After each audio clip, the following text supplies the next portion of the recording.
পরি, তার মানে তুমি জানতে পেরেছো যে আমার ফুলকুমারী কোথায় আছে? বলো ফুলপরি, বলো এক্ষুনি, আমাকে সবটা খুলে বলো।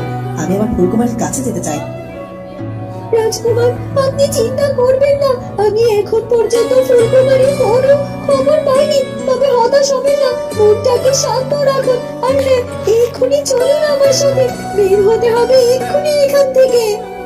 এই কথা বলে ফুলকুমারী আর একটু দেরি না করে তাড়াতাড়ি রাজপ্রাসাদ থেকে বের হয়ে যায়।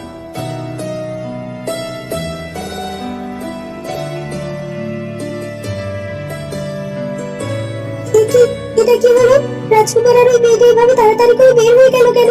আর তাছাড়া যুবরানীর কি অবস্থা? এখন সে কি সুস্থ আছে কিনা সেটাও তো বুঝতে পারছি না। তবে তবে যুবরানী যদি সুস্থ থাকতো তাহলে তো রাজকুমার এভাবে বেরিয়ে না গিয়ে সোজা রানীমার কক্ষে গিয়ে তাকে খবর জানাতেন। কিন্তু সে সেটা না করে তো এখান থেকে এভাবে তাড়াহুড়ো করে বেরিয়ে গেল। আমার মনে হয় যুবরানী এখন পর্যন্ত সুস্থ হয়নি। আমি এক কাজ করি, একটু রাজকুমারীর কক্ষের ভিতরে গিয়ে দেখি যে কোথা থেকে ওই কক্ষের বাইরে ঠায় দাঁড়িয়ে আছি। যুবরানীকে তো একটিবারের জন্য বের হতে দেখলাম না, শুধুমাত্র যুবরানী দিদি আর রাজকুমারকে এভাবে বেরিয়ে যেতে দেখলাম। তাহলে তাহলে যুবরানী কোথায় গেল? না না না, এটা তো সত্যি অবাক করা ব্যাপার। একটা মানুষ কি করে তার কক্ষ থেকে এভাবে উধাও হয়ে যেতে পারে? কিছুই তো মাথায় ঢুকছে না। আমার তো মনে হচ্ছে নিশ্চয়ই বড় কোনো দুর্ঘটনা ঘটতে যাচ্ছে। হ্যাঁ হ্যাঁ, আর একটু দেরি করবো না, এক্ষুনি আমাকে রানীমার কক্ষে যেতে হবে আর তাকে গিয়ে সব খবরটা জানাতে হবে। এই কথা বলে দাসী তাড়াতাড়ি করে সেখান থেকে বেরিয়ে আসে। ওদিকে ফুলকুমারী আর রাজকুমার চলতে থাকে। ফুলকুমারী তাড়াতাড়ি এগিয়ে যেতে থাকে আর রাজকুমার তার পেছন পেছন যেতে থাকে। রাজকুমার, আমি বুঝতে পারছি আপনার মনের অবস্থা, তবে বিধাতার উপর ভরসা রাখুন। ফুলকুমারীর কিছুই হবে না। আমি বেঁচে থাকতে ফুলকুমারীর কিচ্ছুটি হতে দেব না।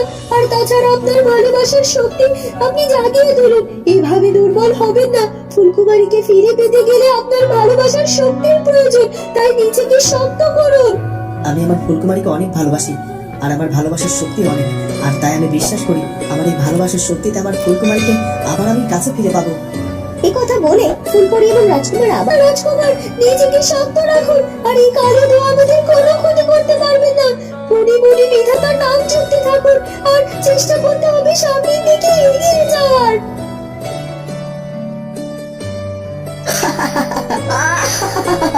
তোরা যত চেষ্টা করিস না কেন, তোরা কিছুতে ফুলকুমারীর কাছ অব্দি পৌঁছতে পারবি না, কারণ খুব তাড়াতাড়ি ফুলকুমারী আমার আয়ত্তে চলে আসবে।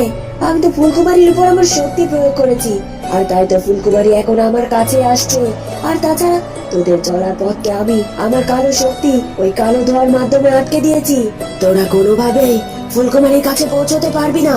আর তাছাড়া ফুলকুমারীকে একবার কোনোভাবে যদি আমার কাছে নিয়ে আসতে পারি, তারপর তোরা আর কোনোভাবেই তোদের ফুলকুমারীকে কোনোভাবেই রক্ষা করতে পারবি না।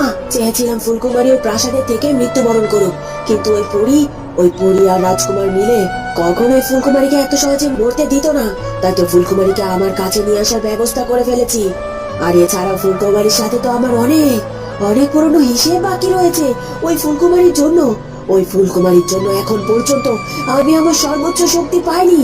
আমি এত চেষ্টা করেছিলাম, আমি তো প্রায় সফলতার দ্বার প্রান্তে পৌঁছেও গিয়েছিলাম, কিন্তু ফুলকুমারী আমার সেই কাজ সম্পূর্ণ হতে দেয়নি। এবারও আমি ফুলকুমারীকে শেষ করে আমি আমার সেই সফলতার দ্বার প্রান্তে পৌঁছে যেতেই পারি। আমি খুব ভালো করে জানি ওই ফুলকুমারী একটা নিষ্পাপ ফুলের মতো, ওর অন্তর অনেক পবিত্র, আর ওকে হত্যা করা মানে আমার সফলতা।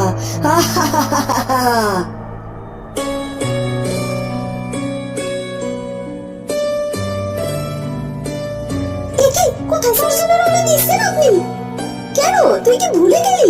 তন্ত্রমাতা আমাদের কি বলেছিল? তাড়াতাড়ি রাজপ্রাসাদে যেতে আর নিজের চোখের সামনে ওই ফুলকুমারীর মৃত্যু দেখতে। তাই তো আমি সেই লোভ সামলাতে না পেরে তাড়াতাড়ি রাজপ্রাসাদের দিকে রওনা দিয়েছিলাম। কিন্তু তুই রাজপ্রাসাদে না থেকে হঠাৎ এখানে চলে এলি কেন? আমি এখানে এসেছি একটা খবর দেওয়ার জন্য। তাই নাকি? তা কি খবর? তাড়াতাড়ি বলে ফেল। পূর্ণিমালা, শুনেছে রাজপ্রাসাদে কি ঘটনা ঘটেছে? কই না তো, কিছুই তো শুনিনি। কেন, কি ঘটেছে তাড়াতাড়ি বল আমাকে। রাজপ্রাসাদ থেকে নাকি ওই ফুলকুমারীকে কোথাও খুঁজে পাওয়া যাচ্ছে না, আর ওই ফুলকুমারীর দিদি এবং রাজকুমার তাড়াতাড়ি করে কারোর সাথে কোনো কথা না বলে হুট করে নাকি রাজপ্রাসাদ থেকে বেরিয়ে গেছে কোথাও একটা। এইসব কি বলছিস কি? এটা কি করে হতে পারে? ফুলকুমারী কোথায় যেতে পারে? ফুলকুমারী তো বড্ড অসুস্থ, ও তো বিছানা থেকে উঠতেই পারছিল না আর অচেতন হয়ে পড়েছিল। তাহলে ও কিভাবে রাজপ্রাসাদ থেকে অন্য কোথাও যেতে পারে? ভয়ও করছে রে।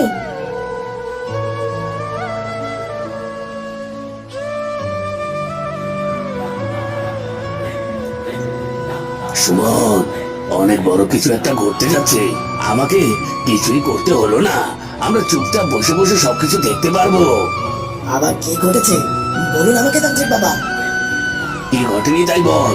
ওই যে সাধিকার কথা তোকে বলেছিলাম, সেই সাধিকা সাধারণ কোনো সাধিকা নয়। সেই সাধিকার ক্ষমতা অনেক অনেক বেশি। আর তাছাড়া ওই রাজকুমার, এমনকি ওই ফুলপরি, ওদের দুজনকে নাজেহাল করে ছাড়ছে। কিন্তু সাধিকারিতে কি লাভ আছে তান্ত্রিক বাবা? ফুলপরির সাথে সাধিকার কি শত্রুতা? কিন্তু কিভাবে ফুলকুমারীর বিপত্তি ঘটিয়েছিল তান্ত্রিক বাবা? শুনতে চাস কি শত্রুতা? ওই সাধিকা একদিন গভীর ধ্যানে নিমগ্ন ছিল, তার সর্বশক্তি অর্জনের জন্য চেষ্টা করছিল।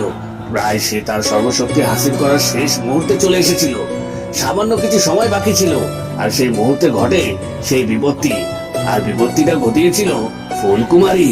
ফুলকুমারীকে তোদের বাড়ি থেকে তাড়িয়ে দেওয়ার পর ফুলকুমারী জঙ্গলে গিয়ে বসবাস শুরু করে। সে ভেবে পাচ্ছিল না কিভাবে নিজের আহার জোগাড় করবে, তাই তো ওই ফুল বাগানে গিয়ে সাধিকার শক্তি অর্জনের শেষ অস্ত্র, সে তার জাদুর শক্তি সবটাই কালো ফুলের মধ্যে আবদ্ধ করে রেখেছিল। আর তার সাধনা শেষ হলে সেই কালো ফুলটি আপনা আপনি ওই সাধিকার শরীরে প্রতিস্থাপিত হতো। আর এই সাধিকা হয়ে যেত সর্বশক্তিমান সাধিকা। আর সাধিকা তো ওই ফুলকুমারীর উপর আক্রমণ করতে চেয়েছিল, কিন্তু তার আগে ওই ফুলপরি ফুলকুমারীকে একটি ফুলে পরিণত করে দেয়, যার কারণে কিছুই করতে পারেনি।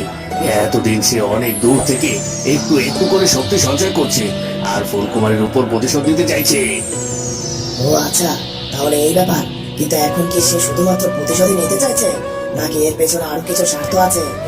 আছে, শর্ত আছে। ফুলকুমারী একটি নিষ্পাপ পবিত্র একটি মেয়ে, যদি কোনোভাবে ফুলকুমারীকে হত্যা করতে পারে, তাহলে ফুলকুমারী সেই পবিত্র শক্তি নিজের অশুভ শক্তির সাথে একত্রিত করে তার আবার নিজের সব শক্তি ফিরে পাওয়ার সম্ভাবনা আছে।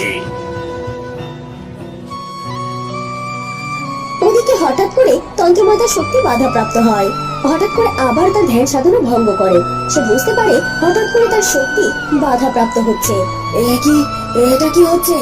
আমার শক্তি ভাবে বাধাপ্রাপ্ত হচ্ছে কেন? কে কে আমার শক্তির উপর পুনরায় শক্তি প্রয়োগ করলো? এমনটা তো হওয়ার কথা নয়, কারণ এই ফুলপরীকে তো আমি আমি আগে থেকে আটকে দিয়েছি। ও কোনোভাবে ফুলকুমারীর উপর শক্তি প্রয়োগ করতে পারবে না, কারণ আমার জাদু কালো ধোঁয়া দিয়ে ওর চারপাশটাকে এমন ভাবে আবদ্ধ করে ফেলেছি যে ও চাইলে দূরবর্তী কোনো জায়গায় ওর শক্তি প্রয়োগ করতে পারবে না। আর তাছাড়া ও তো এটাও জানে না যে ফুলকুমারী এখন কোথায় আছে, তাহলে কি করেই বা ওর শক্তি প্রয়োগ করার চেষ্টা করতে যাবে। আর তাছাড়া আমার কালো শক্তির কালো ধোঁয়া তো ওকে ওকে কঠিন নাজেহাল করে ছাড়ছে। ওরা তো কোনোভাবেই ও ওই কালো ধোঁয়া থেকে মুক্ত হতে পারবে না সহজে। তাহলে কে কে ফুলকুমারীর উপর শক্তি প্রয়োগ করলো? না না না, তীরে এসে আমি এভাবে কিছুতেই আমার তরি ঢুকতে দেবো না। আমি আমি যে করে হোক আর কিছুক্ষণের মধ্যে ফুলকুমারীকে আমার আস্তানায় এনে হাজির করব। প্রয়োজনে প্রয়োজনে আমাকে জানতে হবে কে ওই ফুলকুমারীর উপর শক্তি প্রয়োগ করছে, আর দরকার হলে আমি আবারও ফুলকুমারীর উপর পাল্টা শক্তি প্রয়োগ করব। তারপরে ওকে আমার আস্তানায় আমাকে নিয়ে আসতেই হবে। ওদিকে রাজকুমার সে কালো ধোঁয়ার প্রভাবে কিছুতেই নিজেকে স্থির রাখতে পারে না। সে অচেতন হয়ে পড়ে যায়, আর ফুলপরি সে কালো ধোঁয়ার হাত থেকে বাঁচার জন্য আপ্রাণ চেষ্টা করতে থাকে। কোনোভাবেই তো কালো ধোঁয়া থেকে বাঁচতে পারছি না, কি করবে? ওদিকে ফুলকুমারী, এদিকে রাজকুমার তো এভাবে জ্ঞান হারিয়ে পড়ে গেল। কাকে রক্ষা করব? না না না, দুজনকে আমাকে রক্ষা করতে হবে। রাজকুমারীর জীবন এখন সংশয়, ফুলকুমারীও জীবন মৃত্যুর সঙ্গে পাঞ্জা লড়ছে। আর তাছাড়া এই কালো ধোঁয়া তো কিছুতেই এখান থেকে আমাদের এগোতে দিচ্ছে না। না না, যে কোনোভাবে এখান থেকে আমাদের বন্ধ করে। আর কিছুক্ষণের মধ্যে সে বুঝে যায় যে ফুলকুমারী কোথায় আছে। এই তো আমি জানতে পেরেছি ফুলকুমারীর খবর। ও কোথায় আছে? এক্ষুনি যেতে হবে রাজকুমারকে সাথে করে। এরপর ফুলপরি রাজকুমারীর উপর তার শক্তি প্রয়োগ করে মুহূর্তের মধ্যেই রাজকুমারীর চেতনা ফিরিয়ে আনে। রাজকুমার উঠে আসুন তাড়াতাড়ি, এক্ষুনি আমাদের এই জায়গাটি পরিত্যাগ করতে হবে। আর তাছাড়া আমি এক্ষুনি জানতে পেরেছি যে ফুলকুমারী কোথায় আছে, তার কাছে আমাদের যেতে হবে। সত্যি বলছেন? আপনি ফুলকুমারী কোথায় আছে সেটা জানতে পেরেছেন, তাহলে তাড়াতাড়ি চলুন, আর দেরি করবেন না। এ কথা বলে রাজকুমার আর ফুলপরি তাড়াতাড়ি করে রওনা দেয়।